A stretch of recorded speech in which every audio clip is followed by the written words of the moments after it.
all right, let me take over for a second. So he took over for a second, made it look like he went and grabbed the stapler, stapled my hand, and then seconds later, the blood is pouring and it's squirting out of my thumb at that point. Jeez. That's how smart he is. Yeah. So smart. Like to be on your toes like that. And we were drunk. Right.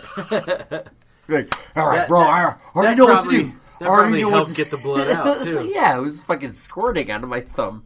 There's a picture I'm pretty sure I had on MySpace where I'm holding my hand and it looks like thick glob of fucking blood. Is George Romero style. Seriously, I'm serious. Like it was like skin style blood falling off my thumb as I'm holding it. Like like I had it, dude. It's brutal. Yeah, it was brutal, man. And like Eric Cannon has a fucking scar on one of his fingers from that same match for the rest of his life. No shit. Yeah, from that same match. It was like it was like the heaviest barbed wire baseball bat. Yeah.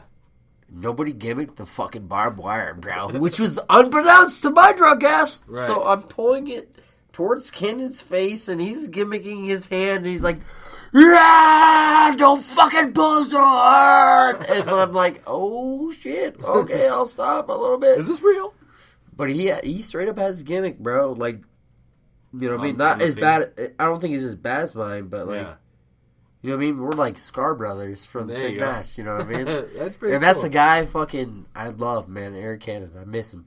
I even fucking texted him not that long ago, and he goes, his response was like, blast from the past, or some shit like that. I was like, oh, fuck yeah, man. Like, fucking love you, man. I miss you. Now, we are. We're coming up on 3 hours here. Holy shit! So we're killing it. I gotta jump ahead. I'm jumping ahead to the end. To the end of the career of Shane Hollister, because I like to think that maybe further down the line we can talk to you again, and there's gonna be more stories. Oh shit! There's probably. There we go. Okay, so we get to the last couple months of the career of Shane Hollister. You're at this point, I was fucking AEW everything. I had won the Heritage belt from Canada after breaking my leg. I was tag champion before I broke my leg. Right. This is after the NWA Iowa. All of that. Belt, all that stuff. And then I was out of nowhere. I had this great progression. Like, great role into being, like, champion. I had this fantastic feud with Sami Callihan, who's, like, the man right now. Like, the man. By the way, real quick, how do you feel about what happened between Callihan and Edwards? Edwards, to me, Sami didn't fucking do it on purpose. Yeah. I watched the video multiple times. I'm not going to pin it on anybody. But where the chair is progressed... Ask the person who's putting it on them and positioning it as it's happening. Yeah. You know what I'm saying? Yeah, it was... His swing off was try to protect, but where the chair was, whose fault really is it? Yeah. Whatever. Yeah, I've seen the video, and it definitely looked... I watched the chair get progressed by the person... who it's on. Yeah. Exactly. Well, it definitely does... It didn't look like Callihan did it out of malice. Fuck or did no. It on purpose. Fuck so, no. I think... I don't know. It's tough because... What it ended up... did it break his maxillary? The bone... up here, or was it his mandible? I don't know. I know it did some damage. Yeah. It was probably up here because it hit him in this area. In the cheekbone? This area right here. Yeah. So it was pretty brutal. But, like, I know Sami Callihan. I know he would never, ever, ever go out of his way to purposely hurt somebody. Yeah. This is professional. I'm talking professional. I'm not talking like... As a friend. Right? I'm not talking like if you fucked him over. Yeah. If you fucked Sami Callihan over, I wouldn't fuck with Sami. Oh, for sure. Outside of pro wrestling, if I fought him, I'd be pretty scared. There are certain people that I'd be like, all right, you're fucking 6'8", I'll fight you. I'm going to snake your fucking knee out. You're done. Right. Sami Callihan, same eyes as me. Yeah. We think the same thing. We know what we need to do to get where we need to be. I would not fuck with that guy outside the pro wrestling ring. That's just me. Yeah. Well, I've seen what the guy can do in a match. I can only understand that given it being a real fight outside of a bar, and I know I say real under the guise, but seeing him in a fight outside of a bar with a dude, it's like, the other dude's gonna fucking see death, right? Yeah. But okay, so fast forward, it's the last couple months of my career, of your career. You're spending it with SCW. Yeah. And AEW is becoming. I was having a great time tagging with Marcus, but we were getting situations where it just wasn't fun in AEW. Just wasn't for you fun. Or you and Marcus? Both of us. Yeah. He wasn't. I would miss a show over something, and he missed a show over something, and then we'd come together, and it was like, oh, this doesn't work. Yeah. Like, me and Marcus, dude, I think if our schedules would have mashed up, yeah, we'd been a fucking fantastic tag team. Yeah. Because our shit got stolen. Up. It got stolen. Like, the fucking Doomsday Stunner became the Doomsday Cutter. Right. Like, that was our shit, man. Right. Like, there was some cool stuff that came out of that. For sure. Now, what the idea to retire, was that yours, or do you feel like you were forced into that? It wasn't forced. It was like, I felt like it was time. Yeah. I felt like, my son's getting older. It's going to get a little bit harder to, tell him Daddy's just acting. Yeah. And it'll lead into another story after we tell that. Right. But it got to the point where my life, me potentially getting hurt, wasn't worth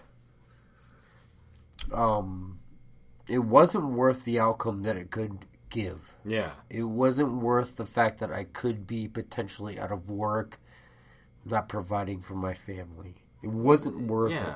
You had a few different factors. Yeah, you know what I mean? Like, it's not, I have a wife and my beautiful stepdaughter, which I claim is mine. She's mine. Yeah. I don't give a shit what anybody says. She might not have my last name. She's mine. Yeah. My son's 3 right now. That's how old Morgan was when I met her. Morgan's mine. I love that girl. Yeah. I love my son. And you can tell that she cares about you. Yeah. Yeah. I love them both. You know what I mean? Like, it's one of those things where you just gotta weigh. Yeah. They say. So, do you feel at the time it was wrestling or your kids? I felt or wrestling or your family. I felt so, kind of. Yeah, it was like, what's worth the outcome? Right. It was do what is right by your family, which I was already engraved in by my dad. Yeah. I'll never, ever not think that. I know my family right now, on my dad's side, thinks I'm distant. I'm not trying to be. Sometimes I get a little weird about that. Yeah. About that stuff with my dad, but I love my dad. Not weird about my dad, but like being close. Yeah. But it was do what is right by your family, or do what is right by you. Yeah. In your happiness, you know what I mean? Like, what's more important? Because my dad obviously was like, "Hey, you gave me fucking cancer. I'm gonna fucking work still." Right. So I had to try to think like that. And it's like, I'm not as tough as my dad. Not. Yeah. Not even fucking close. So, the whole wrestling thing and, like, stepping away, it was close to what my dad had to do. It's still not a fucking mile compared to what my dad had to do. Yeah. I'm telling you right now, glass like this, I can't describe it to people who are just listening. Yeah. This is huge. My dad would install this in somebody's house with one leg. With one leg. I'm telling you. That's impressive. That's impressive with two legs. Yeah, I watched him do it. Yeah. My grandfather, he goes, all right, I took it to A&S Glass at the time. And he goes, all right, I'm going to get my windshield replaced. My dad, by himself, one leg, replaced his windshield. Oh, shit. That's swear impressive. On everything. That's so. Was that a lifelong thing for your dad, or was that? It was pretty much, man. Yeah. I mean, 14 years is a long time, man. You think about that. This is a long time, man.